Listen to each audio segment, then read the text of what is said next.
नमस्कार, स्वागत छ यहाँहरूलाई नेप्से ट्रेडरमा। आज बजार 3.04 पोइन्टले चाहिँ बढेको छ। हिजो बजार बढेदेखि चाहिँ घटेको थियो, केही नेगेटिभ सेन्टिमेन्टहरू अलि हावी भएको थियो, तर आज चाहिँ बजारले करेक्सन सकाएर चाहिँ अहिले माथितिर फर्किन सुरु गरेको छ। यो वृद्धि चाहिँ कति दिनसम्मको लागि दिगो हुनेछ यो आगामी दिनमा हामी हेर्नेछौँ र यो चाहिँ 0.16%ले चाहिँ बढेको छ। आज हाम्रो बजार बढेर 1878.7 मा पुगेको छ।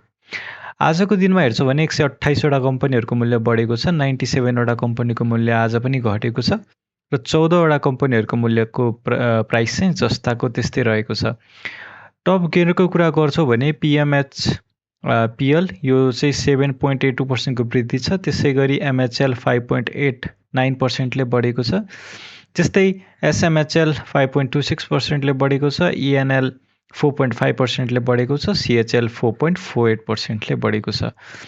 टप लुजरको कुरा गर्छौँ भने आज सोना 2 दिन भयो यसको कारोबार हुन थालेको। यो Sonapur minerals and oil limited एकदमै यो चाहिँ हिजो पनि नेगेटिभ सर्किट लगाएको थियो, आज पनि नेगेटिभ सर्किट नै लगाएको छ। यो यसको फन्डामेन्टलहरू पनि खासै त्यति राम्रो नभएको र त्यस कारणले गर्दाखेरि पनि यसको मूल्य चाहिँ बजारमा चाहिँ अलिकति नेगेटिभ सेन्टिमेन्ट ज्यादै भएको कारणले यो चाहिँ नेगेटिभ सर्किट हानिरहेको छ।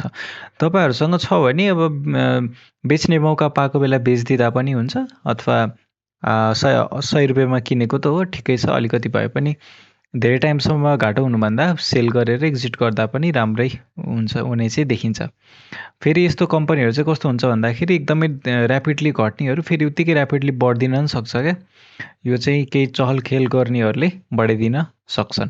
त्यसै गरी बिएचटिसी हेर्छौँ भने 6.67%ले घटेको छ। युएसएचइसी 6.58%ले घटेको छ। एलयुके 4.29। त्यसै गरी जिआइबी F1 पनि 3.92%ले घटेको छ। आजको दिनमा टप टर्नओभरको कुरा गर्छौँ भने एसटिएल बिएसएलपी है, यो यसको चाहिँ एकदमै धेरै ठुलो टर्नओभरमा आज कारोबार भएको छ। त्यस्तै एनएलआइसीमा राम्रो कारोबार भएको छ। एसबिएलपिओ, त्यसपछि नबिल, एनएचपिसीहरूमा चाहिँ टर्नओभर एकदमै राम्रो देखिएको छ। यी स्टकहरूमा किन युजुअली चाहिँ यी कम्पनीहरू, नबिल चाहिँ कहिलेकाहीँ आउँथ्यो, तर यी कम्पनीहरू युजुअली चाहिँ टप टर्नओभरमा आउँदैन थिए, तर आजको दिनमा आयो। त्यसको के कस्तो हो यसलाई पनि हामीले चाहिँ निहालेर हेर्नुपर्ने हुन्छ।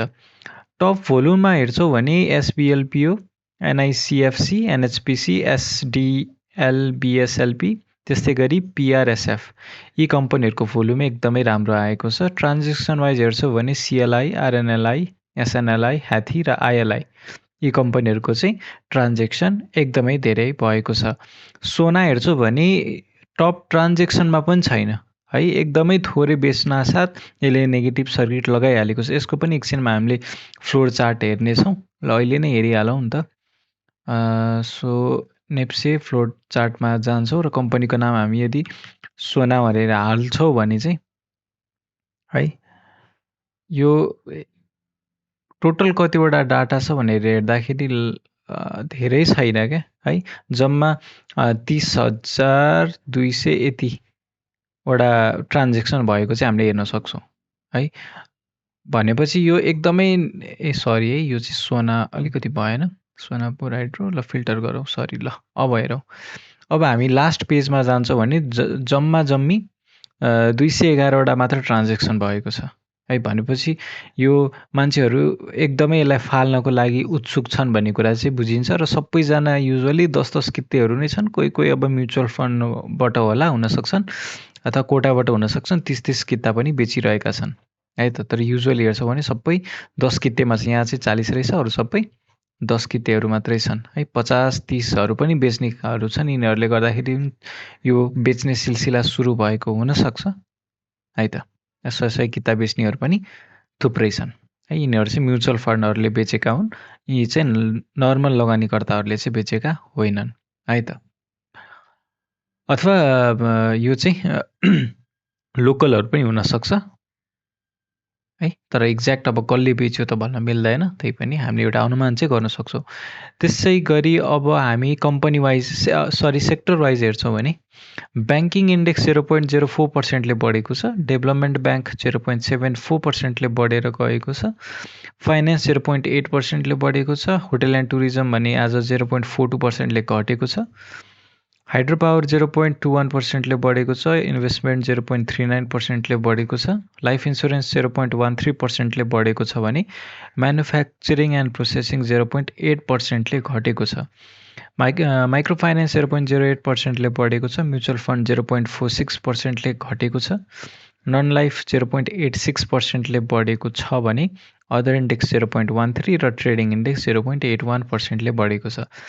आज सबसे धेरै बढ्नेमा चाहिँ नन लाइफ रहेको छ, त्यसै गरी ट्रेडिङ तपाईँको फाइनेन्सहरू सबै 0.8% भन्दा माथिको चाहिँ यसमा वृद्धि भएको छ।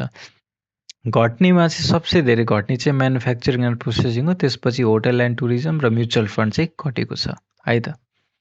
अब लागौँ टेक्निकल चार्टतर्फ। टेक्निकली हेर्छौँ भने बजारमा आज एउटा एउटा चाहिँ इन्भर्स क्यान्डल चाहिँ बनेको छ, एउटा ह्यामर क्यान्डल फर्म भएको छ। युजुअली ट्रेन्डको तलतिर यस्तो क्यान्डल देखिएमा हामीले चाहिँ यसलाई रिभर्सलको सङ्केत भनेर बुझ्ने गर्छौँ है। एकचोटि ल है त। सो यो तर भोल्युमले भने खासै साथ दिएको चाहिँ छैन। हिजोको कम्पेयरमा पनि आज भोल्युम र टर्नओभर दुइटै कम आएको छ। यो आफैमा पोजिटिभ होइन, तर इन्भर्स क्यान्डल भएको कारणले गर्दाखेरि मान्छेहरू चाहिँ कन्फर्म नआइसकेको भएर पनि कारोबार कम गरेको हुनसक्छ। उनीहरू पनि पर्खाइ र हेराइको स्थितिमा कुरिरहेको हुनसक्छ। अब भोलिको दिनमा एउटा कन्फर्मेसन आयो भने बल्ल बजारले एउटा डिरेक्सन चाहिँ कन्फर्म गर्नेछ कि तल कि माथि भनेर है त।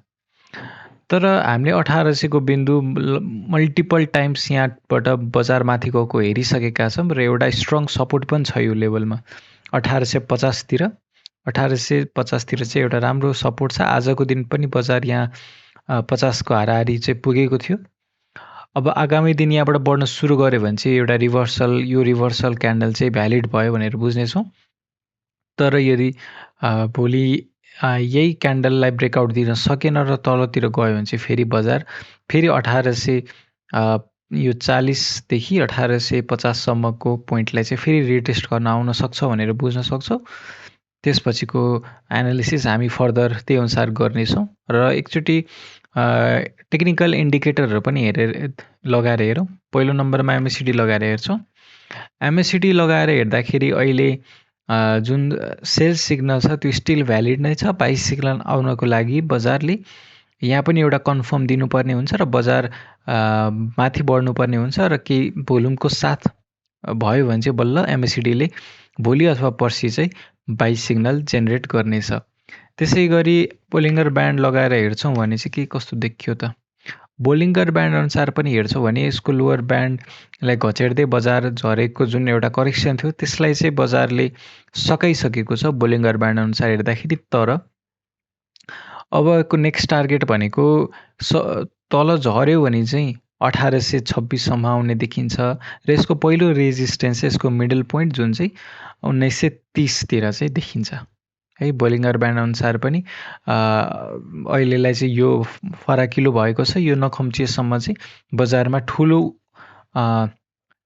ठुलो एउटा ट्रेन्ड अथवा ठुलो उताप चढाव चाहिँ देख्न गाह्रै छ है। किनभने बोलिङ्गर ब्यान्डको मुख चाहिँ अहिले ठुलो परेको बेलामा बजार चाहिँ खासै नचल्ने एकदमै थोरै मुभ हुने चाहिँ देखिन्छ भने जब अथवा यसरी बुझ्दा भयो अहिले बजारमा रिसेन्टली ठुलो उताप चढाव आएको कारणले गर्दाखेरि अहिले मुख ठुलो छ। अब यसलाई सेटल हुनलाई केही टाइम दिएपछि यो फेरि खुम्चिन्छ र फेरि एउटा ट्रेन्ड चाहिँ कि तल कि माथि ब्रेकआउट हुने चाहिँ देखिन्छ। त्यसै गरी अर्को इन्डिकेटर आरएसआई लगाएर हेर्छौँ भने चाहिँ आरएसआई पनि अहिले 38मा पुगेको छ। हिजोको कम्पेयरमा त बढेको छ। हिजो 37मा थियो भने आज 38.57मा छ। सो यसरी आरएसआई पनि बढ्दै जान्छ भने बजार पोजिटिभ छ। तर हामीले ट्रेडिङको लागि हेर्नको लागि 60 को लेभल चाहिँ ब्रेकआउट हुनुपर्ने देखिन्छ। अहिले आरएसआई पनि न्युट्रल जोनमा छ र बजारमा भोलाटिलिटी चाहिँ एकदमै कम छ भनेर हामी बुझ्न सक्छौँ। हस् त आजलाई यति नै। भिडियो कस्तो लाग्यो मन परेमा लाइक गरिदिनु होला। केही सरसुझाव छ भने कमेन्टमा बताइदिनु होला र आजको लागि यति नै। धन्यवाद।